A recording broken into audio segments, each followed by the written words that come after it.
खुदा उनके कलाम के लिए। आमीन। It's so good, to be in the house of the Lord. मुझे याद है कि जब मैं मलेशिया में ही था, तो आई थिंक ये 2015 की बात है, या 2015 की या 16 की बात है। ये 2015 या 16 की बात है, जब मैं बाइबल स्कूल जाया करता था। लाइफ 9 इंटरनेशनल बाइबल कॉलेज है मलेशिया में, और मेरे घर से ये इतना दूर होगा जितना वाघा बॉर्डर से न्याज़ बेग ठोकर है। ठीक है, जितने जितने लोगों को पता है, जो लाहौर के हैं, उनको पता है कि ये कितना वाया बनता है। ठीक है, तो स्टोरी बताने का मकसद ये है, मैं एंड पर बताता हूँ कि मैं क्यों ये स्टोरी बता रहा हूँ। तो मुझे 6 बजे छुट्टी होती थी, 6 बजे मुझे जॉब से छुट्टी होती थी, और मेरी क्लास जो थी वो 8 बजे शुरू हो जाती थी। ठीक 8 बजे मेरा बाइबल कॉलेज जो था वो शुरू होता था। तो 6 बजे मुझे छुट्टी होती थी, 2 घंटों में मैंने वहां पर पहुंचना होता था। तो 6 बजे मुझे छुट्टी होती, फ्रेश होते हुए मुझे 6:30 बज जाते थे, और बस का टाइम था कि 5 मिनट भी अगर मैं लेट होता तो वो बस निकल जानी थी। तो मैं बड़ी जल्दी जल्दी से बस स्टॉप पर पहुंच जाता था। ठीक है, दौड़ता दौड़ता जाता, मैंने बैग डालना, दौड़ते ही मैंने जाना। और मेरा घर एक पहाड़ के ऊपर है, तो पहाड़ की जो वो ढलान है वो नीचे नीचे को है, मेरा घर ऊपर है बिल्कुल। तो मैंने दौड़ते हुए जाना, तो नीचे जाके बस का वेट करना ताकि बस ना निकल जाए। बड़ी मुश्किल से बस कभी कभी मिल जाती थी, कभी नहीं मिलती थी। बस मुझे उतारती, फिर वहां से मैं एक ट्रेन लेता था, और ट्रेन लेकर जो था मैं एक स्टॉप पर उतरता, और फिर वहां से उतर कर मुझे ट्रेन से उतर कर जो था आई थिंक 5 मिनट के लिए, अगर मैं पैदल चलता यानी चलूं तो वो 10 से 15 मिनट लगते थे। अगर मैं दौड़ कर जाता, बड़ी स्पीड से बैक मैंने डाला होना, और वो हाईवे के ऊपर थी, वो रास्ता जो था वो हाईवे के ऊपर था, बिल्कुल हाईवे के ऊपर। बड़ी तेजी से पीछे से गाड़ियां आ रही होती थी, और मैं हाईवे के ऊपर दौड़ लगा रहा होता था, क्योंकि वो एक साथ एक नाला था, और उसके साथ एक बैरियर लगा हुआ था। ठीक है, तो मुझे वो क्रॉस करने में बड़ी प्रॉब्लम होती थी। और क्योंकि अगर मैं दूसरे रास्ते था नहीं, लाइक दूसरा रास्ता अगर मैं यूज करता, तो वो मुझे काफी टाइम जो था वो मेरा वेस्ट होना था। तो मैंने ये सोच लिया था कि मैं हाईवे को यूज करूंगा और दौड़ के जाया करूंगा। मैंने हाईवे को यूज करना, और बड़ी एक पैशन के साथ, एक ये मैं आपको अपना जज्बा बता रहा हूँ। और जब मैंने उधर पहुंच जाना, बाइबल क्लास में पहुंच जाना, तो वो एक मोटी सी चाइनीस आंटी थी, छोटे से कद की, छोटी छोटी आंखों वाली। तो उसने मुझे सबसे पहले उसने ऐसे हाथ कर लेने, और उसने कहना, you also come late today. तो वो मुझे ना बड़ा उसने डांटना भी कि तू हर बार लेट आ जाता है। तो जिस दिन मैं लेट आता था, तो उस दिन वो ना खुद ही मेरे ना 20 रुपए लिख देती थी कि इसने सीडी ऑर्डर कर दी है, या इसने रिकॉर्डिंग ऑर्डर कर दी है आज की, जो इसने क्लास आधा घंटा मिस की है। ठीक है, तो लेकिन जब उसे पता चला ना कि मैं पास्टर हूँ, पहले उसे ये नहीं पता था कि ये पास्टर है। एक दिन उसके जो हमारे कॉलेज का जो प्रिंसिपल था, उसने मुझे बुलाया कि पास्टर विकी को मेरे पास लेकर आओ। उसने कहा, कौन सा पास्टर विकी, यहाँ पर तो कोई नहीं है। तो उसने कहा, वो जो लड़का सा है, यंग सा लड़का है, वो पास्टर है, उसे मेरे पास ऑफिस में लेकर आओ। तो वो ना उसने बाद में मुझे बड़ा सॉरी किया कि सॉरी, मैंने आपके साथ बड़ा यानी कि गलत, थोड़ा सा सख्त रूड थी मैं आपके साथ, क्योंकि आप पास्टर शहजाद, आप प्लीज मुझे कॉल मत करें, बाइबल स्कूल के बच्चों ने बताएं, मैं अभी कॉल नहीं ले सकता, मैसेज छोड़ें जो भी बात है। सॉरी, मैं बात भूल गया, कहाँ पर थे हम। हाँ, हाँ, उन्होंने मुझे कहा कि इसको ऑफिस में लेकर आओ, इस लड़के को। तो वो मुझे ऑफिस में लेकर गई, और उसके बाद फिर उसने जब उसे पता चल गया कि मैं पास्टर हूँ और बड़ी मेहनत के साथ मैं आता हूँ, बड़ी दूर से मैं आता हूँ, रियली उसने मेरी बड़ी हेल्प की। फिर उस लेडी ने बड़ी रिस्पेक्ट भी उसने करना शुरू कर दी। तो ये सारी बातें मैंने आपको इसलिए बताई हैं, I want to tell you कि आपके अंदर एक पैशन होना चाहिए खुदा के कलाम को सीखने का। मैं हाईवे के ऊपर दौड़ लगाता था, ठीक है, ताकि मैं जल्दी जा सकूं। और हाईवे के ऊपर मैं दौड़ लगाता था ताकि मैं जल्दी बाइबल कॉलेज पहुंच सकूं। आपके तो घर के पास है बिल्कुल यार चर्च, तो आप कितनी देर लेट आए हो? पूरा आधा घंटा आप लेट आए हो। एक्सक्यूज आप मुझे क्या देंगे? हमारा नेट खराब था। मुझे याद है पास्टर डेविड को, जो मेरे सीनियर पास्टर हैं, जब भी कोई प्रोग्राम होता है तो वो एक दिन पहले साउंड चेक करते हैं, 2-3 दिन पहले वो कुर्सियां लगवा लेते हैं। अगर कोई प्रोग्राम है 2-3 दिन पहले वो सेटअप कर लेते हैं। एज वी आर लीडर, जब हम लीडर ही वक्त की पाबंदी नहीं करेंगे या हम चीजें पहले ही नहीं सेट करें करके रखेंगे तो फिर क्या होगा? राइट? तो वक्त की पाबंदी बहुत जरूरी है। चीजें पहले से, ये भी एक चाहत है आपकी कि आप टाइम से बाइबल स्कूल आते हैं, वक्त से पहले आ जाते हैं, आपका इंटरनेट चल रहा है या नहीं चल रहा, एक एक पैशन के साथ काम करें आप। वक्त, किसी ने कहा है वक्त एक ऑयली बर्ड है, यानी ऑयली बर्ड है। ऑयल यानी अब मैं उर्दू में इसको क्या कहेंगे कि ये एक तेल वाला परिंदा है, ये हाथ से निकल गया तो वापस नहीं आएगा वक्त। तो इसीलिए आपके पास बहुत ज्यादा वक्त है, आप बड़े खुशकिस्मत लोग हैं। आपके माँ बाप आपको खाना पका के देते हैं, कपड़े धुले धुलाए मिल जाते हैं, सब कुछ मिल जाता है। लेकिन बाहर की कंट्रीज में, मलेशिया में, थाईलैंड में, कनाडा में, अमेरिका में ऐसा बिल्कुल नहीं है। लोगों के पास वक्त नहीं है कि वो अपने प्यारों से बातें करें या कुछ भी कर लें। तो इसीलिए we people honour the time. So अगर आप टाइम को ऑनर नहीं करेंगे, टाइम आपको ऑनर नहीं करेगा। आमीन। So let's come back to the class tonight. I hope and I appreciate Samreen, खड़ी हो जाएं आप। समरीन बेटा आप खड़ी हो जाओ। Praise the Lord. सब लोग इसके लिए तालियां बजाएं, जोरदार तालियां, क्योंकि इसने होमवर्क किया था और पास्टर शहजाद को जमा करवा दिया था। राइट?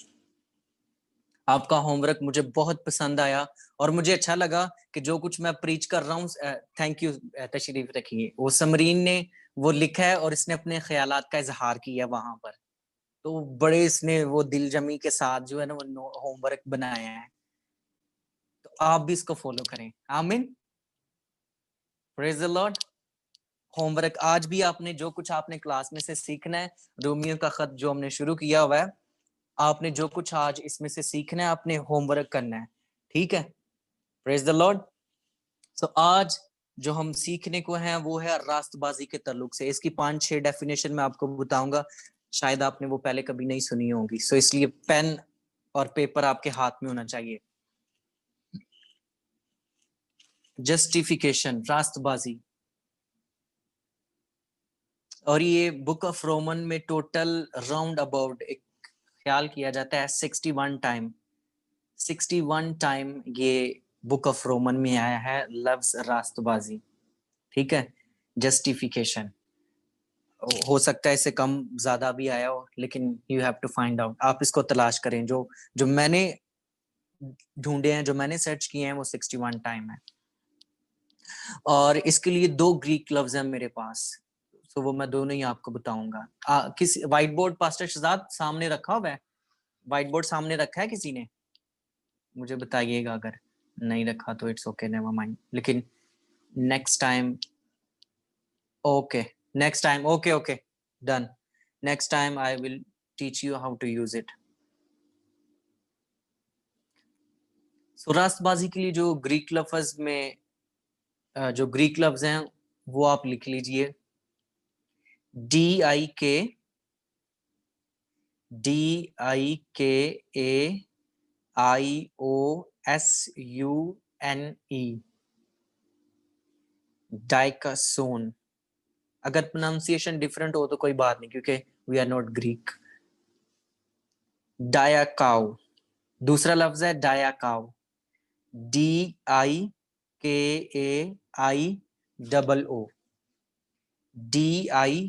DIKAI। दूसरा लफ्ज ये है। पहला लफ्ज है DIKAIOSUNE। अच्छा, कुछ लोगों को इतराज होता है ये क्यों ग्रीक लफ्ज हमें बता रहे हैं। I don't care, you are in the Bible school, you have to learn this all words. Hallelujah. आपको ये लफ्ज सीखने पड़ते हैं, क्योंकि सम टाइम इसके जो ओरिजिनल लफ्ज हैं वो आपको एक अच्छी और अंडरस्टैंडिंग जो है वो देते हैं, एक अच्छी एक फिक्र देते हैं उसके बारे में सोचने को, आपको फैसला करने की तकवीत दे देते हैं, स्टडी में आपकी हेल्प करते हैं। So that's why Greek words बहुत जरूरी हैं हमारे लिए। अगर कोई कहता है लिखें तो please write it down. So what is रास्तबाजी? रास्तबाजी क्या है? What is justification? इसकी डेफिनेशन 6 डेफिनेशंस मैं आपको बताऊंगा, और कोशिश करें वो 6 की 6 ही लिख लें, और आपको ये बहुत हेल्प करेंगी आपकी टीचिंग में, प्रीचिंग में, और रास्तबाजी को समझने में कि रास्तबाजी है क्या है। सो नंबर 1, रास्तबाजी क्या है? ये इंसान का एक ऐसा मेयार है जो खुदा को पसंद है और मकबूल है। ये एक रास्तबाजी की एक डेफिनेशन है। ये इंसान का एक ऐसा मेयार है जो खुदा को पसंद है और मकबूल है, यानी कि ये इंसानी फितरत का, इंसानी हरकतों सकनात का एक ऐसा किरदार है जो खुदा को पसंद है। कुछ चीजें डेविल को भी पसंद होती हैं, राइट? वो नारास्ती में शामिल होती हैं, लेकिन जो चीजें खुदा को पसंद होती हैं वो रास्तबाजी में शुमार होती हैं। आमीन। जो चीजें खुदा को पसंद है वो किस में शामिल होती हैं? रास्तबाजी में। रास्तबाज ईमान से ही जीता रहेगा। आमीन। अयूब के बारे में कहा गया कि वो रास्तबाज था। अयूब की किताब उसके पहले बाब के अंदर उसकी 4 सिफतें बयान की गई हैं। सो रास्तबाजी ये इंसान का एक ऐसा मेयार है जो खुदा को पसंद है और मकबूल है। दूसरी डेफिनेशन, ये कैसी खूबी है या करदार है, ये कैसी खूबी या करदार है जो खुदा के कानून के मुताबिक है। रास्तबाजी की दूसरी डेफिनेशन, ये एक ऐसी खूबी या करदार है जो खुदा के कानून के मुताबिक है, यानी कि ये खुदा के कानून के मुताबिक है। जो कुछ खुदा चाहता है वही कुछ जब हम करते हैं तो इसका मतलब है कि हम रास्तबाजी पर हैं। आमीन। ये खुदा के एक असूल के मुताबिक है। कानून यानी असूल, जिंदगी के असूल। तोरा यानी जिंदगी के असूल। सो एक ऐसी खूबी या एक ऐसा किरदार जो खुदा के कानून के मुताबिक है, खुदा के हुक्मों के मुताबिक है। जिन बातों से खुदावन ने मना किया है, जिन बातों से खुदावन ने रोका है। आमीन। दूसरी इसकी डेफिनेशन ये है रास्तबाजी की। सबको समझ लग रही है? बच्चे, बाइबल स्कूल के बच्चे मुझे नजर नहीं आ रहे, किधर गए वो? ओके, नंबर 2 तक क्लियर है, राइट?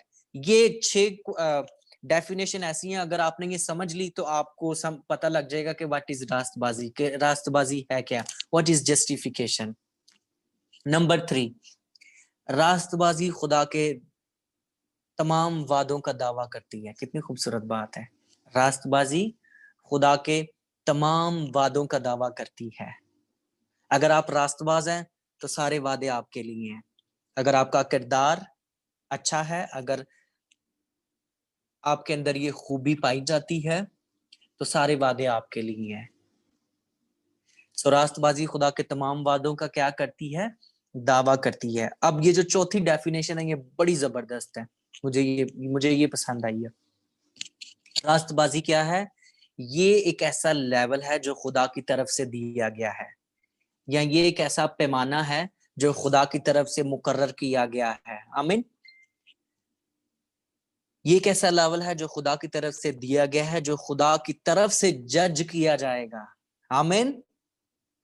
ये एक ऐसा लेवल है जो खुदा की तरफ से दिया गया है, और खुदा जब मेरी और आपकी अदालत करेगा तो वो इसी लेवल, इसी पैमाने के ऊपर रख के हमें हमें जो है वो मैयर करेगा कि हमारी रास्तबाजी, हमारे करदार, हमारी खूबियां, हमारी अच्छाइयां, हमारी टीचिंग, हमारी प्रीचिंग, हमारी दाइया की देनी, हमारा तोबा करना, हमारा लोगों में बड़े ऊंचे ऊंचे नारे लगाना, या हमारा बड़े रास्तबाजी के काम करने का जो म्यार था वो खुदा के म्यार के मुताबिक है या नहीं है।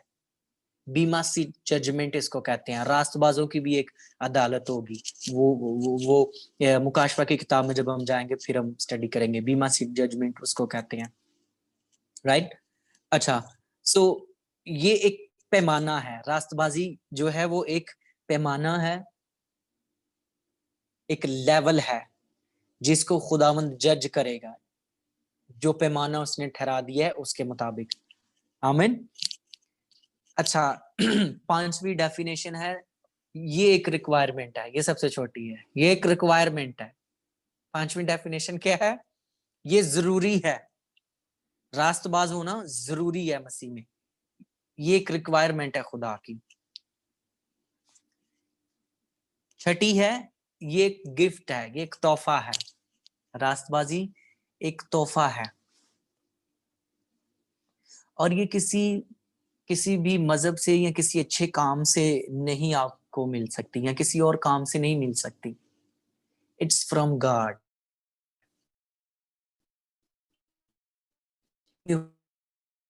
खुदा की तरफ से है, और फ्री में मिली है। खुदा ने हमें मुफ्त में उस लेवल तक ला दिया है। मुखलसी जब उसने दी है, जब उसने कफारा दिया है, तो खुदावन ने हमें, ये समझ ले कि ये रास्तबाजी है, ये एक रास्तबाजी का लेवल है। और खुदा ने हमें, हम यहाँ पर थे, लेकिन खुदा ने हमें उठाकर यहाँ पर ला दिया है, उस पैमाने तक जो रास्तबाजी का पैमाना है। राइट, तो 6 के 6 क्लियर है। राइट, कैन वी गो, आगे चले हम। अब मैं आपको 8 पॉइंट जो है वो रास्तबाजी के ऊपर बताऊंगा। 8 पॉइंट हम रास्तबाजी के ऊपर सीखेंगे। रास्तबाजी खुदा की तरफ से तोहफा है, ये खुदा की एक रिक्वायरमेंट है, इसके बगैर आप यीशु को नहीं देख सकते। अगर आप रास्तबाज नहीं है, कोर्नेलियस भी रास्तबाज था, राइट, अयूब भी रास्तबाज था, अब्राहम के बारे में बताया गया ऐसी इन्हीं चैप्टर्स में कि रास्तबाज ईमान ही से जीता रहेगा। वो ईमान लाया और खुदावन ने उसका ईमान लाना उसके लिए रास्तबाज शुमार किया गया, गिना गया। ये चीजें थोड़ी सी समझने वाली हैं, थोड़ी सी तो इसको कोशिश करें कि आप इसको कैच करें। सो 8 पॉइंट अभी हम देखेंगे रास्तबाजी पर। नंबर 1, रास्तबाजी खुदावन का एक तोहफा है जो सबके लिए है। रास्तबाजी खुदावन का एक तोहफा है, और ये तोहफा जो है वो सबके लिए है, मेरे लिए, आपके लिए, दुनिया की कौमों के लिए। कोई भी इसको रिसीव कर सकता है, कोई भी उस लेवल तक जो है वो आ सकता है। आमीन। कोई भी इसको रिसीव कर सकता है, हासिल कर सकता है इस तोहफे को। अगर वो यीशु मसीह पर ईमान लाता है तो वो रास्तबाज शुमार किया जाएगा, रास्तबाज गिना जाएगा, ना कि अपने कामों की वजह से, क्योंकि हमारे जो काम है वो खुदा उनकी नजर में एक वो गंदी धज्जियों की मानिंद है। राइट, सो नंबर 2, ये हमें शरीयत से नहीं मिलती, या ये शरीयत से अलग किया गई है। रास्तबाजी को शरीयत से अलग किया गया है, अपार्ट फ्रॉम लॉ। इसके लिए हम देखेंगे रोमियो का खत, उसका 3रा बाब, उसकी 28वीं आयत। रोमियो का खत 3रा बाब, उसकी 28वीं आयत।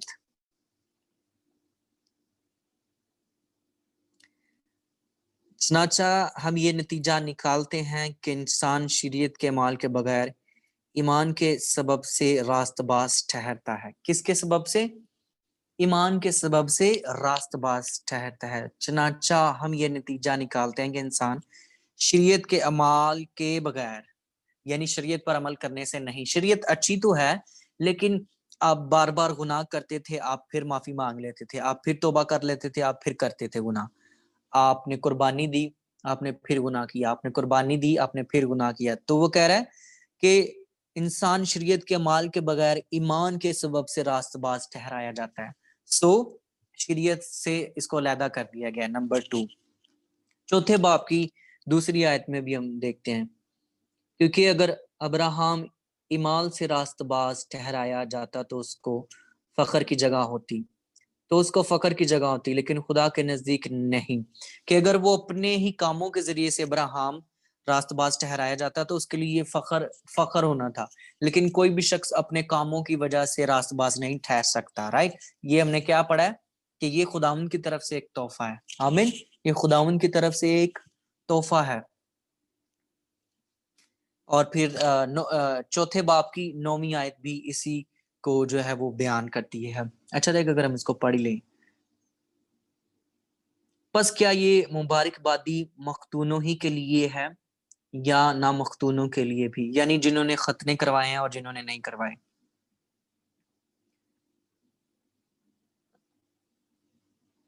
क्योंकि हमारा दावा ये है कि अब्राहम के लिए उसका ईमान रास्तबाजी गिना गया। क्योंकि हमारा ईमान ये है कि अब्राहम के लिए उसका ईमान क्या गिना गया?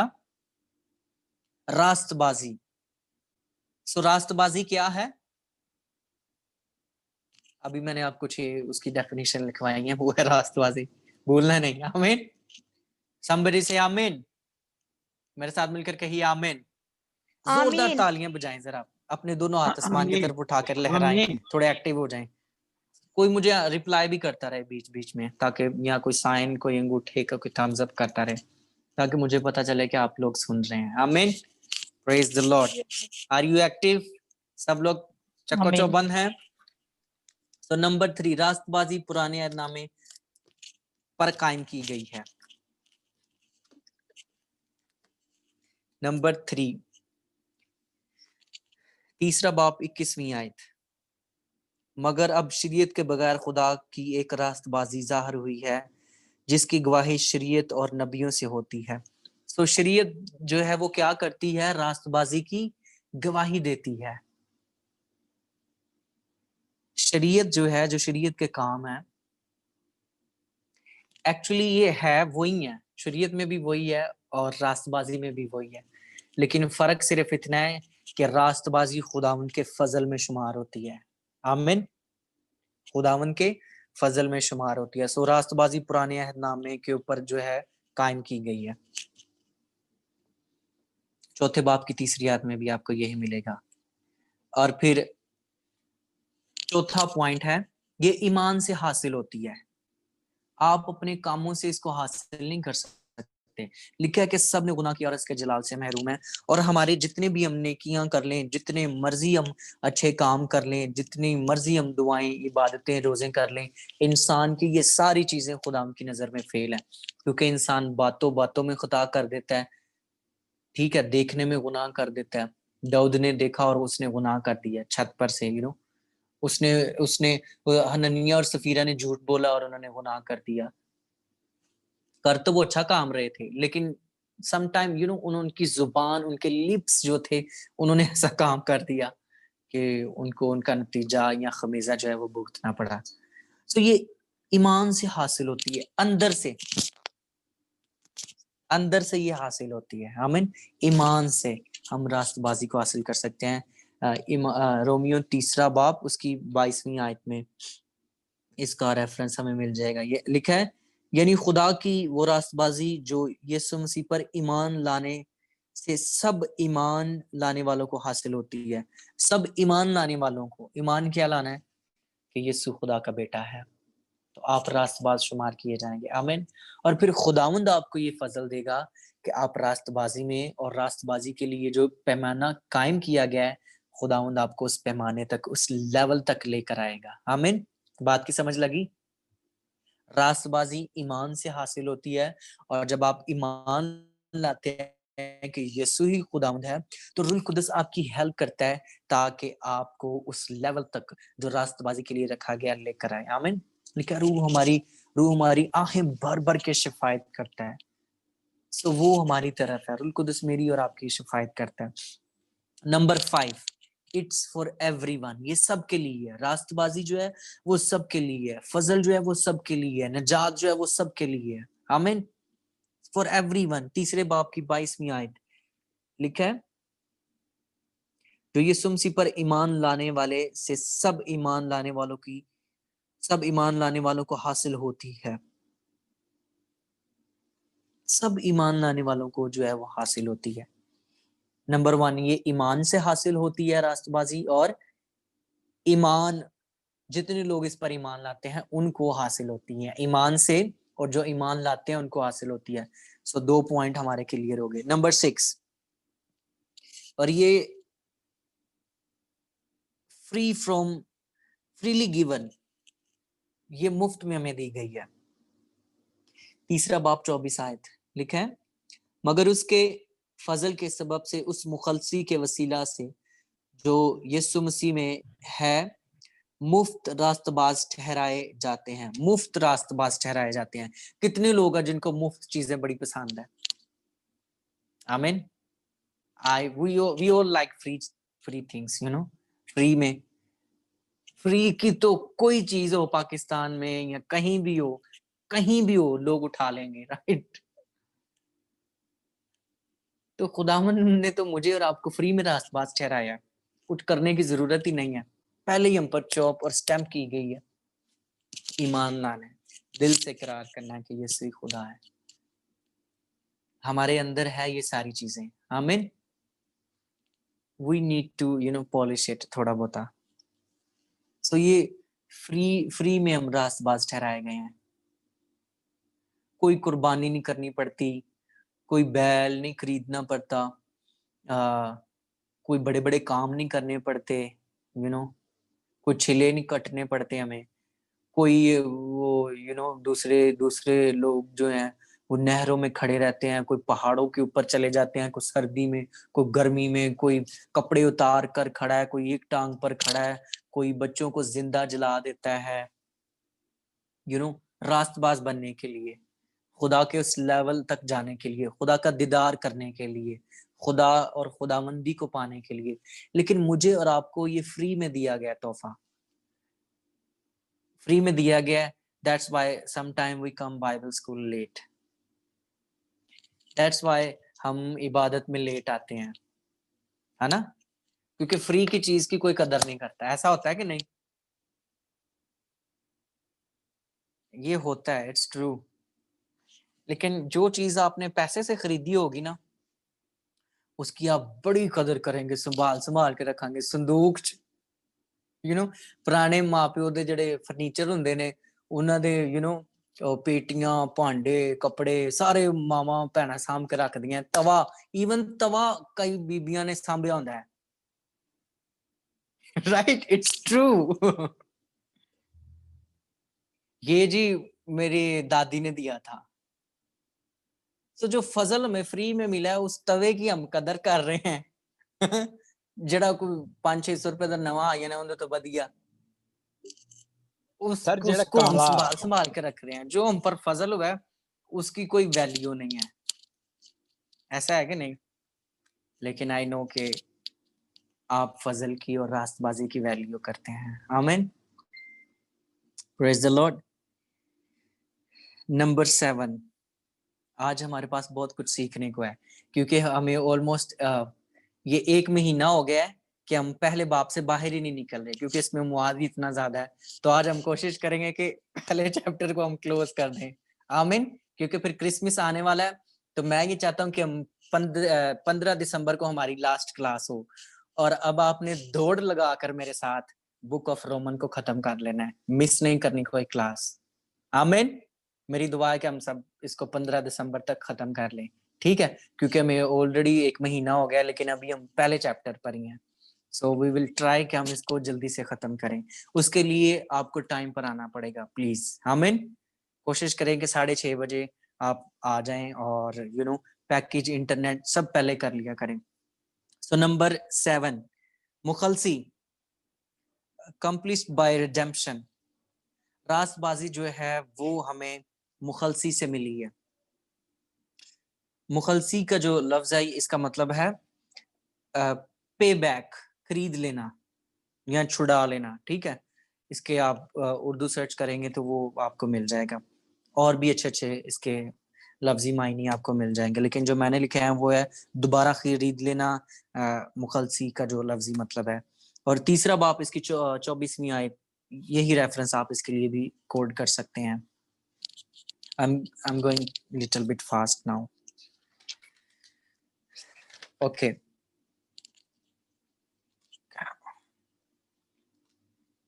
जस्टिफिकेशन, खुदा की तरफ से रास्तबाज ठहराए गए। रास्तबाजी यानी खुदा की तरफ से रास्तबाज ठहराए गए। इसके लिए हम देखते हैं कि खुदा में फ्री में और मुफ्त में रास्तबाज ठहराए गए हैं, और मुखलसी के जरिए से हम रास्तबाज ठहराए गए हैं। हमें पे बैक, हमारी कीमत अदा की गई है। मुझे याद है पास्टर परवेज ने एक दिन कहा था कि हम सब का प्राइस टैग एक ही है, हम सब की कीमत एक ही है यीशु की नजर में। इसका मतलब है पास्टर जी डोनाल्ड ट्रंप दी भी वही कीमत है जो मेरी है। वो भाई वो तो सुपर पावर है जी। Same tag. इसका मतलब है जो दुनिया की सुपर पावर है उनकी और मेरी आइडेंटिटी, शनाख्त यीशु की नजर में, वैल्यू यीशु की नजर में एक ही है। कोई बांग्लादेशी है उसकी वैल्यू भी एक ही है खुदा उनकी नजर में। कोई नेपाली है, कुछ यहाँ पर हम जो जो मलेशियन यहाँ के लोग हैं वो बांग्लादेशियों से थोड़ा सा पीछे पीछे रहते हैं,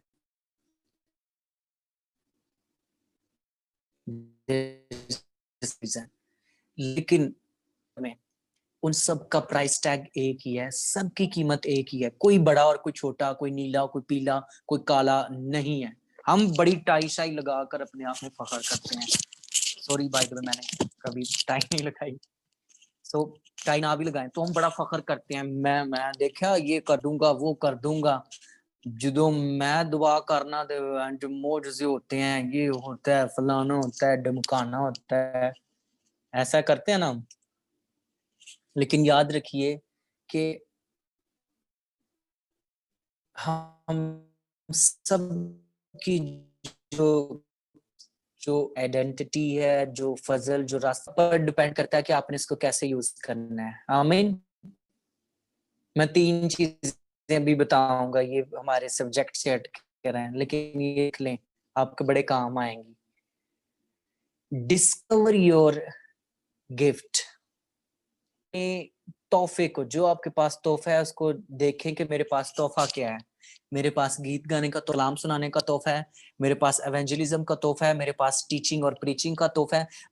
मेरे पास चर्च में आकर सफाई करने का तोहफा है। मेरे पास लड़ने का तोहफा है। आमीन। Sometime we like to fight people. नहीं, ये तोहफा नहीं है। आमीन। सो आपने देखना है कि आपके पास गिफ्ट कौन सा है, और जब आपने अपने गिफ्ट को देख लेना है, number 1, search your gift, discover your gift, your anointing, your बरकत, right. Number 2, develop your gift. अपने गिफ्ट को डेवलप करना शुरू करें। जब आपको पता चल गया है कि खुदावन ने मुझे चर्च में जूतियां सीधी करने की खिदमत दी है और मेरे पास ये है, मैं बड़े अच्छे तरीके से जूतियां सेट कर लेता हूँ, जाएं और हर संडे बड़ी ईमानदारी के साथ सिर्फ जूते ही सेट करें और फिर इसको डेवलप करें। अगर आपको पता चल गया कि मैं गीत बड़े अच्छे गा लेता हूँ, तो अपने इस गीत गाने की बरकत को डेवलप करें, इसको निखारें और निखारें, जितना आप मेहनत कर सकते हैं और इसके ऊपर काम करें, इसको डेवलप करें। And then number 3, demonstrate it, यानी इसको शो करें, लोगों के साथ शेयर करें। So number 1, discover your gift. Number 2, develop your gift. Number 3, demonstrate your gift. 3 चीजें, अगर आप इन तीनों चीजों को समझ लेते हैं ना, तो आई थिंक कि आप it will help you a lot. आमीन। So come back to the subject, justification, sin. अभी हम थोड़ी सी सिन के ऊपर बात करेंगे, क्योंकि इसकी पहला बाब उसकी 18वीं आयत से लेकर 32वीं आयत तक टोटल सिन पाया जाता है। 38 सिन है। और ये सिस्टर नजमा, प्लीज आप अगर यहाँ पर हैं तो मुझे थम्स अप का साइन करें। सिस्टर नजमा प्लीज, मैं आपको अभी आपको एक असाइनमेंट दे दूंगा मैं आपको एंड में। अभी हम थोड़ी सी सिन के ऊपर बात करेंगे। रोमियो पहला बाप उसकी 18वीं आयत से लेकर 32वीं आयत तक जो है वो सिन के बारे में बताया गया है।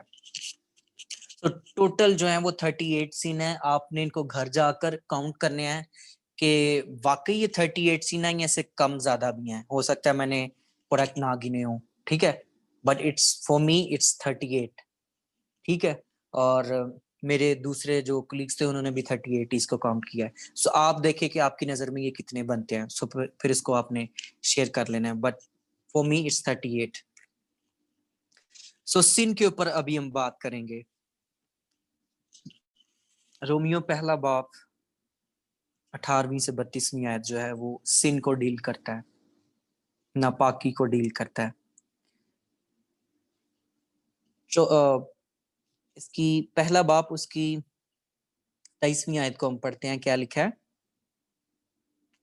और गैर फानी खुदा के जलाल को फानी इंसान और परिंदों और चौपाइयों और कीड़े मकोड़ों की सूरत में बदल डाला। रोम के जो लोग थे वो 12 देवी देवताओं की पूजा करते थे और उनको मानते थे। और ये आप कोशिश करें कि आप खुद से भी स्टडी करें बुक ऑफ रोमन को पढ़ने की। सो लिखा है कि उन्होंने गैर फानी खुदा के जलाल को फानी इंसान और परिंदों और चौपाइयों और कीड़े मकोड़ों की सूरत में बदल डाला और ऐसी हरकतें की कि जो नापाकी को शो करती थी, जो गुनाह को, जो सिन को शो करती थी। खुदा को उन्होंने कीड़े मकोड़ों और परिंदों की सूरत में जो है वो तलाश करना शुरू कर दिया। आज भी कुछ लोग ऐसे हैं कि वो खुदा को मुख्तलिफ चीजों में ढूंढने की कोशिश करते हैं। वो इसकी 25वीं आयत में, अच्छा यहाँ पर अगर हम गौर करें तो 3 बार लिखा गया कि खुदा ने उन्हें छोड़ दिया। रोमियो पहला बाप उसकी 24वीं आयत में, 26वीं आयत में और 28वीं आयत में। गौर करें, आए जरा मिलकर पढ़ते हैं। लिखा है, इसी वास्ते खुदा ने उनके दिलों की ख्वाहिशों के मुताबिक उन्हें नापाकी में छोड़ दिया। नंबर 1। 26वीं आयत पर आ जाए। इसी सबब से खुदा ने उनको गंदी शहवतों में छोड़ दिया। 2 बार हो गया। अब 28वीं आयत पर आ जाए। लिखा है, और जिस तरह उन्होंने खुदा को पहचानना नापसंद किया, इसी तरह खुदा ने भी उनको नापसंदीदा अकल के हवाला कर दिया। यानी कि 3 बार यहाँ पर लिखा है कि खुदा ने उन्हें छोड़ दिया। खुदा ने उन्हें छोड़ दिया। खुदा ने उन्हें ऐसी ऐसी अकल के हवाले कर दिया कि वो अहमकाना बातें करें और अजीब अजीब सी हरकतें करें जब हम खुदा को पहचानना नापसंद कर देते हैं। आमीन। नापाकी, वो नापाकी में पड़ गए, सिन गुनाह किया उन्होंने।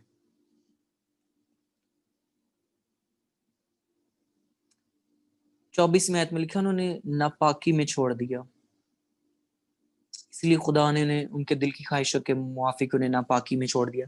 नापाकी के लिए जो ग्रीक लफ्ज है ये लिख लीजिए आप। नापाकी के लिए जो ग्रीक लफ्ज है वो है AKATHASSIA।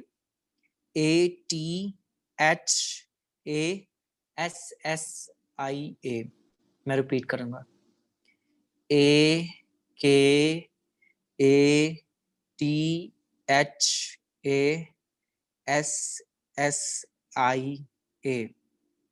नापाकी।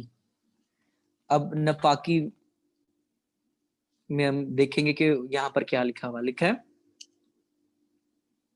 उनके बदन आपस में बेहुरमत किए जाएं, इसलिए कि उन्होंने खुदा की सच्चाई को बदलकर झूठ बना डाला और मखलूकात की ज्यादा प्रस्तिश और इबादत की बानिस्बत उस खालिक के जो बतक महमूद है। आमीन।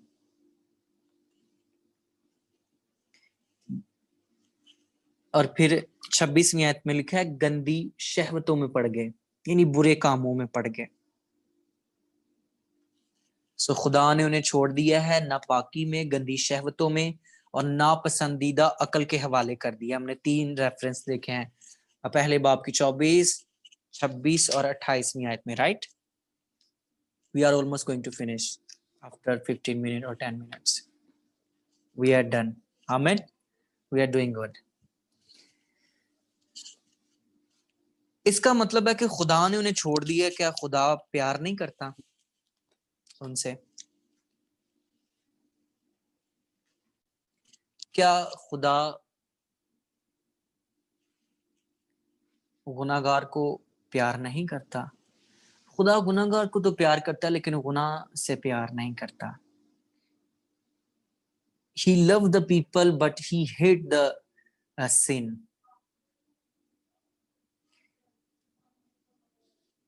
लिखा है 18वीं आयत में, लिखा है, क्योंकि खुदा का गजब उन आदमियों की तमाम बेदीनी और नाराजगी पर आसमान से जाहिर होता है जो हक को नाराजगी से दबाए रखते हैं। अनगॉडली, नाराजगी, पहले हमने रास्तबाजी पर सीखा, राइट? अब हम नाराजगी पर देखेंगे चंद चीजों को, सिर्फ सिन और नाराजगी यानी नापाकी को हम देखेंगे, गुनाह को देखेंगे। सो नाराजगी, जो हक को नाराजगी से दबाए रखते हैं, यानी हक को नाराजगी से दबाए रखते हैं। सम टाइम ऐसा होता है कि जो हक की बात होती है उसको दबा दिया जाता है, और जो बुरी बातें हैं उनको अप्रिशिएट किया जाता है, जो बुरे काम है उनको पसंद किया जाता है, उनको अप्रिशिएट किया जाता है। जो बेदीनी के काम हैं उनको अप्रिशिएट किया जाता है, जो नाराजगी के काम है उनको अप्रिशिएट किया जाता है, और हक की बातों को दबा दिया जाता है। ऐसा होता है ना, कई बार हम किसी से कहते हैं कि जी हमें आपकी फेवर चाहिए, तो वो बजाय हमारी फेवर करने के, अच्छा काम करने के, उल्ट कर देता है ना? मुझे उसकी सिफारिश आ गई थी यार, कोई बात नहीं। ऐसे भी होता है सम टाइम, पीपल लोग फेवरिज्म कर देते हैं, और जो हक की बात होती है वो दब जाती है, ना इंसाफी करते हैं लोग। आमीन। एंड फिर इसकी 21वीं आयत को देखेंगे हम। लिखा है, इसलिए कि अगरचा उन्होंने खुदा को जान तो लिया मगर उसकी खुदाई के लायक उसकी तमजीद और शुक्रगुजारी ना की, बल्कि बातिल ख्यालात में पड़ गए और उनके बेसमझ दिलों पर अंधेरा छा गया। आमीन। अबलीस खुद भी अंधेरे में है और वो हमें भी अंधेरे में रखना चाहता है, और उसका जो मुकाम है वो अंधेरे में ही होगा। आग और गंधक की जो आखिरी उसकी फाइनल स्टेज है, याद है आपको 5 फॉल, मैंने आपको बताए थे डेविल के 5 फॉल, राइट? तो वहां पर जो है वो उसकी जो फाइनल स्टेज उसकी वहीं पर है, अंधेरा आ जाता है लोगों की जिंदगी में। जब नाराजगी आती है तो वो अपने साथ अंधेरे को, मायूसी को लेकर आती है, और वो खुदा की शुक्रगुजारी करने के बजाय, तमजीद करने के बजाय नाशुक्री करते रहते हैं। सब कुछ होने के बावजूद देखें अफ्रीका, अभी मैं खुदावंद का शुक्रिया अदा करता हूँ कि हमारे पास लैपटॉप है, हमारे पास प्रोजेक्टर है, हमारे पास ये इतनी अच्छी टेक्नोलॉजी है। आप कुर्सियों के ऊपर बैठे हुए हैं। मुझे याद है पास्टर शुबैले जो मेरे टीचर हैं, पास्टर जोसेफ, वो बताते हैं कि उनके साउथ अफ्रीका में ऐसे बाइबल स्कूल हैं, ओपन बाइबल स्कूल, मतलब दरख्तों के नीचे, वो दरख्तों की छांव के नीचे पढ़ाते हैं बच्चों को, जमीन पर बैठे होते हैं साउथ अफ्रीका में लोग। आप कितनी खुश नसीब हैं कि खुदावन ने आपको घरों में ये टेक्नोलॉजी दे दी, या बाइबल स्कूल में आप आते हैं, कुर्सियों के ऊपर बैठते हैं, अच्छी अच्छी अच्छे टीचर्स हैं, अच्छे लोग आपको मिले हुए हैं, अच्छी कॉन्ग्रीगेशन है, और उनसे हम खुदा उनके कलाम को सीख रहे हैं। शुक्रगुजारी ना की, बल्कि बातिल ख्यालात में पड़ गए और उनके बेसमझ दिलों पर अंधेरा छा गया। इब्लीस का क्या काम है? अंधेरा डाल देना, अंधेरा कर देना, आंखों को बंद कर देना, राइट? अक्लों को बंद कर देना, सोचने समझने की कुव्वत ही वो बंद कर देता है। ना, इसीलिए लिखा है कि खुदा ने नापसंदीदा अकल के हवाले कर दिया। नेक्स्ट हम चलेंगे, फुलिश हार्ट और डार्कनेस नंबर 4 है। यहाँ पर मैं 10 पॉइंट बताऊंगा। पहले हमने देख लिए अनगॉडलीनेस, नाराजगी। दूसरा है नो थैंक्स गिविंग, ना शुक्री है उनकी जिंदगी में। और फिर फुलिशनेस है, यानी बेवकूफी, इसकी 22वीं आयत में मिलती है। वो अपने आप को दना जताकर बेवकूफ बन गए। क्या बन गए? बेवकूफ बन गए। सम टाइम ऐसा होता है कि हम दूसरे लोगों को बड़ा बेवकूफ समझते हैं। इससे क्या पता है, इनू की आंदा जे ऐते है ही जिदा चला गया। Some time we use this kind of word, right? वो अपने आप को दना जताकर बेवकूफ बन गए अपने आप को, लेकिन हम अपनी नजर में बड़े दानिशमंद होते हैं। मैं बड़ा होशियार हूं, मैंने तो ऐसे कर दिया, मैंने तो वैसा कर दिया। जब हम सिग्नल तोड़ देते हैं, स्पीड के साथ हम जा रहे होते हैं, सिग्नल तोड़ देते हैं, बड़ी खुशी के साथ लोगों को या दोस्तों को आके बताते हैं मैंने आज सिग्नल तोड़ दिया था। तो ये तो बेवकूफी वाली बात है ना, आपने हुकूमत की खिलाफ वर्जी की है। रोमियो 13वें बाब में हमें मिल जाएगा हुकूमत के बारे में, गवर्नमेंट के बारे में। मोटर बाइक चला रहे हैं और हम फोन भी सुन रहे हैं। आमीन। भावें अगे किसी से जा वजी वो अपने आप को दना जताकर बेवकूफ बन गए और गैर फानी खुदा के जलाल को फानी चीजों में तलाश करने की कोशिश की। दे change the glory of God. उन्होंने खुदावंद के जलाल को बदल दिया। 5वां पॉइंट, उन्होंने खुदावंद के जलाल को बदल दिया। Number 6, lust of heart. उनके दिलों पर अंधेरा छा गया है। दिलों की ख्वाहिशों के मुताबिक उन्हें नापाकी में छोड़ दिया। दिलों पर अंधेरा छा गया है। लस्ट ऑफ हार्ट यानी आंखों की जो ख्वाहिश है, जो दिल की जो ख्वाहिश है। और 25वीं आयत में है जिस्म की ख्वाहिश, इसलिए कि उन्होंने खुदा की सच्चाई को बदलकर झूठ बना डाला और मखलूकात की ज्यादा परस्तिश की और इबादत की बानिस्बत उस खालक के जो अब तक मबूद है। यानी कि वो जिस्म की ख्वाहिशों में पड़ गए और उनके बदन आपस में बेहुरमत किए गए। जिस्म की ख्वाहिश, ठीक है। और फिर इसके बाद है गैर मबूदों की प्रस्तिश उन्होंने की। ये भी आपको 25वीं आयत में, हाँ यस 25वीं आयत में आपको मिल जाएगा। एंड देन 26वीं आयत में लिखा है कि उन्होंने गैर अखलाकी हरकतें की।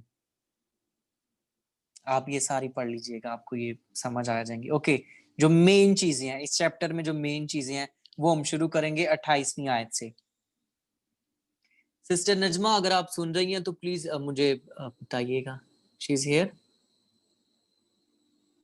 ओके सिस्टर नजमा, मैं ये चाहता हूँ कि आप ये, क्योंकि आपका उर्दू से काफी ताल्लुक है और आपकी उर्दू बहुत अच्छी है, तो अभी हम 28वीं आयत से लेकर 32वीं आयत तक जितने लफ्ज पढ़ेंगे, काइंडली मुझे आपकी फेवर चाहिए। और सब बच्चों को मैं ये कहूंगा, ये आपकी असाइनमेंट है कि जितने लफ्ज यहाँ पर लिखे हुए हैं ना, आपने इनके मीनिंग्स लिख कर लाने हैं। ओरिजिनल मीनिंग्स नेक्स्ट होमवर्क में आपने लिख कर लाने हैं, ठीक है। और सिस्टर नजमा आपने भी प्लीज इसको, इन लफ्जों के जो मीनिंग्स हैं वो लिखने हैं अभी, जो 28वीं आयत से हम शुरू करेंगे। सो देखिए मेरे साथ मिलकर। लिखा है, और जिस तरह उन्होंने खुदा को पहचानना नापसंद किया, इसी तरह खुदा ने भी उनको नापसंदीदा अकल के हवाला कर दिया ताकि नालायक हरकतें करें। ताकि क्या करें? नालायक हरकतें करें।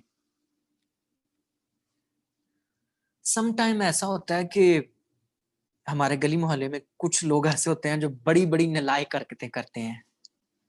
मसलन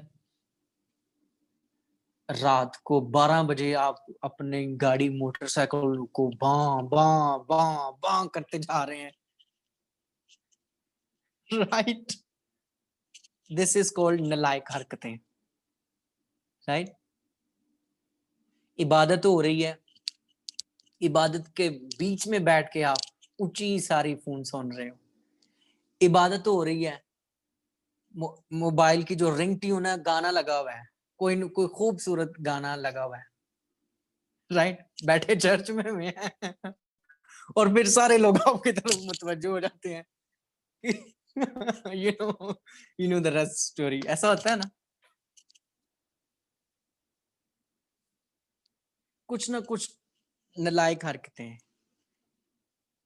इबलीस कुछ बंदों को यूज करता है। ऐसा होता है ना, हम कुछ लोगों की हरकतें देखकर पहचान लेते हैं कि इसके अंदर डेविल समाया हुआ है या वो इसको यूज कर रहा है।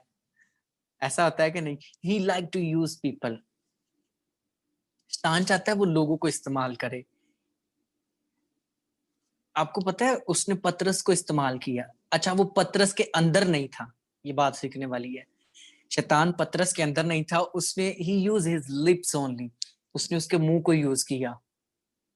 खुदावंद, मैं ये कभी नहीं होने दूंगा कि तू तू सलीब पर अपनी जान दे। खुदावंद यीशु मसीह ने उसे क्या कहा? ऐ शैतान दूर हो, राइट। सो माउथ टॉक फेथ, हमने पढ़ा था ना, माउथ टॉक फेथ, बोलने वाला ईमान। सो ये यहां पर आ गया। Let's come back. नालायक हरकतें, कुछ ऐसी हरकतें हम करते हैं,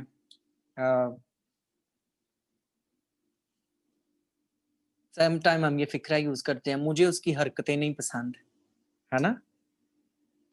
वो कौन सी हरकतें नहीं पसंद? जो वो नालायक हरकतें करता है। आप सबको पता है वो कौन सी नालायक हरकतें हो सकती हैं।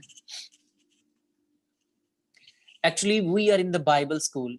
मार्टिन लूथर कहते हैं कि एक जो टीचर और एक प्रीचर है वो बादशाह का गला पकड़ सकता है। इंग्लिश का मुहावरा, he can grab the Kings throat, यानी कि जो एक पास्टर है, जो एक टीचर है, जो एक प्रीचर है, वो बादशाह का गला पकड़ सकता है। मकसद कि वो बादशाह को भी करेक्ट कर सकता है, कुछ ऐसी चीजें, ऐसे लफ्ज इस्तेमाल कर देता है। So I am so sorry, some time अगर मैं कुछ ऐसा बोलता हूँ तो वो सिर्फ आपकी करेक्शन के लिए होता है, क्योंकि we are in the Bible school and I have to teach you and I have to tell you by example, you know, practically मैंने आपके सामने वो एक चीज, वो एक खाका पेश करना है ताकि आप उस चीज को समझ सकें। So don't go to the negative way, okay. And if you go negative way, don't no problem, we are in the Bible school, we have to learn, आमीन। अच्छा, बस वो हर तरह की नाराजगी के लिए जो अभी हमने वो ग्रीक वर्ड्स लिखा था, आपको याद होगा, नाराजगी, बदी, लालच। लालच, समटाइम हम लालच करते हैं ना, चलो आज ओवर टाइम थोड़ा जा ला ही लेने हैं, बाइबल क्लास ना भी जावांगे तो कोई गल नहीं, राइट। लालच करते हैं हम। No, you have to come in the Bible school to learn the word of God. अगर आप 8 घंटे काम कर लेते हैं, दैट्स इनफ फॉर यू, और बाकी दुआ में स्पेंड करें। Do you know, sometime I spend more than 6 to 7 hours in a study and in a prayer to learn the word of God. Hallelujah. लालच करना है खुदा के कलाम का कि हम उसके कलाम को सीख सकें, ना कि दुनियावी चीजों का लालच करना है। I don't care about the other things. Amen. Don't लालच करें। Amen. Don't be so greedy. और बदखाही से भर गए। सिस्टर नजमा, आपने इस लफ्ज का अच्छा सा उर्दू मीनिंग ढूंढ के लाना है। नाराजगी का, बदी का, लालच का, बदखाही का, और आप सब ने भी, ये आपका होमवर्क असाइनमेंट है नेक्स्ट। जी ठीक और है। हसद, अच्छा हसद में क्या होता है? हसद में होता है गुस्सा भी और नाराजगी भी, ये दोनों मिलकर हसद बनाते हैं। समटाइम हम कहते हैं ना, ये मुझसे हसद करता है। किसी ने नई कार ले ली और हम कहते हैं एमियो खामियां कड्डी जाएगा, ए भी नहीं सही, ए भी नहीं सही, ओ भी नहीं सही। सो दैट्स कॉल्ड हसद। आमीन। सो इसकी और भी डेफिनेशन हो सकती है। खून रेजी, झगड़े, कुछ लोगों को झगड़ना बहुत पसंद है। ऐवी छोटी छोटी गल तो लड़ पैणगे। चर्च में मुझे हार नहीं पहनाया गया, मुझे अच्छी कुर्सी नहीं दी गई, मुझे आगे क्यों नहीं बुलाया गया, मेरा तो ना ही नहीं अनाउंसमेंट च आया, मेरा तो ना ही नहीं इश्तिहार च आया, राइट। झगड़े, sometime we like to you know, अपनी मदर इन लॉ के साथ फाइट करना हम पसंद करते हैं, अपनी सास के साथ अपने ससुर के साथ हम झगड़ना पसंद करते हैं। हमसायों से, ऐसे ही उनको छोटे बच्चों से झगड़ना पसंद करते हैं। सो ये सारी चीजें किस में आती हैं? नाराजगी में। आमीन। सो हमने इन चीजों को फॉलो नहीं करना है। मक्कारी, मक्कारी क्या होती है? हिपोक्रेसी, हिपोक्रेटिक, यानी अंदर कुछ और बाहर कुछ और। Hallelujah, praise the Lord, Jesus is the son of God. बाहर गए थे, एक सूटा सिगरेट दा भी ला आया, यू नो, दैट्स कॉल्ड मक्कारी। अंदर कुछ और, बातिन में और इनवर्ड आउटवर्ड डिफरेंट। बुगज से मामूर हो गए और गीबत करने वाले, चुगलियां करने वाले, बदगो, बुरी बातें करने वाले, खुदा की नजर में नफरती, नफरती औरों को बेइज्जत करने वाले, नफरती, जिथे जाना नफरत का बीज फेंक देना। तुम्हें पता है उसने ऐसे किया, वो है ही ऐसा है, नफरत फैला देनी, अगले बंदे को किसी के बारे में गलत रॉन्ग इंफॉर्मेशन प्रोवाइड करना, नफरत फैला देना। तो आप नफरत फैलाते हैं ये सुलह। मत्ती की इंजील आई थिंक 5वें बाब में या 4थे बाब में, जहां पर वो सुलह नामे लिखे हुए हैं। just come to have a look, book of Matthew in the beginning. 5 बाब, yes, chapter 5 verse I think ना 5 मेरी नजर भी वीक हो रही है और मेरी लाइट भी थोड़ी सी कम है। सो लिखा है 27 मुबारक है वो जो सुलह कराते हैं, क्योंकि खुदा के बेटे कहलाए। मुबारक है वो जो सुलह कराते हैं, क्योंकि वो खुदा के बेटे कहलाएंगे। कौन कहलाएंगे? वो खुदा के बेटे कहलाएंगे। खुदा के बेटे कहलाना पसंद है या पुआड़े पुआन वाला? डिवाइड द थिंग्स, अलहदा कर देना। इब्लीस ने भी अलहदा कर दिया था, ठीक है। He divide the things, नफरत फैला देना। He likes to divide people, he likes to divide family, नफरत फैला देना, नफरत की बातें। ओए वो तो ऐसे है, तो आप कैसे हैं, मैं कैसा हूं? ये देखें, ये जब हम किसी की तरफ ऐसे करते हैं ना उंगली, तुम मतलब तुम यानी आप, ये कितनी मेरी तरफ आ रही हैं? 3 जो है वो मेरी तरफ वापस आ रही हैं, और तुम एक जो है वो ऊपर जा रही है। ये अंगूठा ऊपर को जा रहा है। ज्यादातर लोग 3 का बताते हैं, लेकिन मैं आपको अंगूठे का भी बता रहा हूं। तुम अंगूठा ऊपर जा रहा है, मतलब आप खुदा की जगह ले रहे हैं। आप किसकी जगह ले रहे हैं? आप लोगों को जज कर रहे हैं। तुम प्रैक्टिस करें, इसकी करें, ट्राई मी। तुम करो, सिमरीन करो, तुम। Praise the Lord. Hallelujah. तुम मतलब तुम, और हम खुदा को भी इन्वॉल्व कर रहे हैं। ऊपर की तरफ अंगूठा जा रहा है, इट शोज के आप खुदा की जगह ले रहे हो, आप लोगों को जज कर रहे हो। डोंट जज पीपल। आमीन। नेक्स्ट, नफरत नहीं फैलानी, राइट। औरों को बेइज्जत करने वाले, वाह, औरों को बेइज्जत करने वाले, आपको पता ही है कि कैसे होगा। मगरूर का भी आपको पता है, लोगों में शेखी मारने, बढ़ा चढ़ा कर बदा कर बातों को बयान करना। तभी मोहब्बत से खाली और बेरहम, रहम, ऐ यीशु मुझ पर रहम कर, ऐ इब्ने दाऊद मुझ पर रहम कर। खुदा यीशु मसीह का खासा है कि वो रहम फरमाए। आप भी अपने दोस्तों पर, क्लास फेलो पर रहम फरमाएं। नोट्स बनाने में, पेपर बनाने में, एक दूसरे की नकल करने में हेल्प करें। आमीन। नोला। Praise the Lord. Samreen, help करें सबकी। हालांकि वो खुदा का ये हुक्म जानते हैं कि ऐसे काम करने वाले मौत की सजा के लायक हैं, फिर भी ना फकत आप ही ऐसे काम करते हैं, बल्कि और करने वालों से भी खुश होते हैं। आमीन। और करने वालों से भी क्या होते हैं जी? खुश होते हैं। खुश होते हैं जी। लोग बुरे काम जो करते हैं, लोग उनको बड़ा अच्छा समझते हैं, अप्रिशिएट करते हैं। वाह वाह वाह, वेख्या ही एक टायर ते मोटरसाइकिल तां चुक के चला लेंदा ही मेरा मुंडा। तो ये कौन? मैं तो 4 बोतलें वोडका की पी लेता हूँ भाई जी, मेरे से शर्त लगा लो आप। मैं तो बियर की इतने कैन पी लेता हूँ, राइट। खुश होते हैं लोग अपनी उस अहमकाना हरकत के ऊपर, लोग बड़ा प्राउड करते हैं, बता रहे होते हैं लोगों को, हमने तो, मेरे मुंडे ने ऐसा किया हुआ है। ये नहीं कहना कि उसने एक बाइबल कोर्स खत्म कर लिया है, बल्कि बुरी बातों से लोग अप्रिशिएट करेंगे। वाह भाई, बड़ा बड़ा इसने उस लड़के को मारा है, उसका दांत ही निकाल दिया इसने, तो चंगा कितने उन्हें मुक्का मारे, ऐसी बातें अप्रिशिएट करते हैं हम लोगों को, बुरे कामों में ता देते हैं लोगों को। Come on, don't do that. Hallelujah. बल्कि हमने क्या करना है? We have to maintain our रास्तबाजी। रास्तबाजी पर फोकस करना है. So praise the Lord, finally we just finished the one chapter. Hallelujah. After I think एक महीना और एक हफ्ते के बाद हमने इस पहले चैप्टर को खत्म किया है. So हमने इस पहले चैप्टर में से सीखा है कि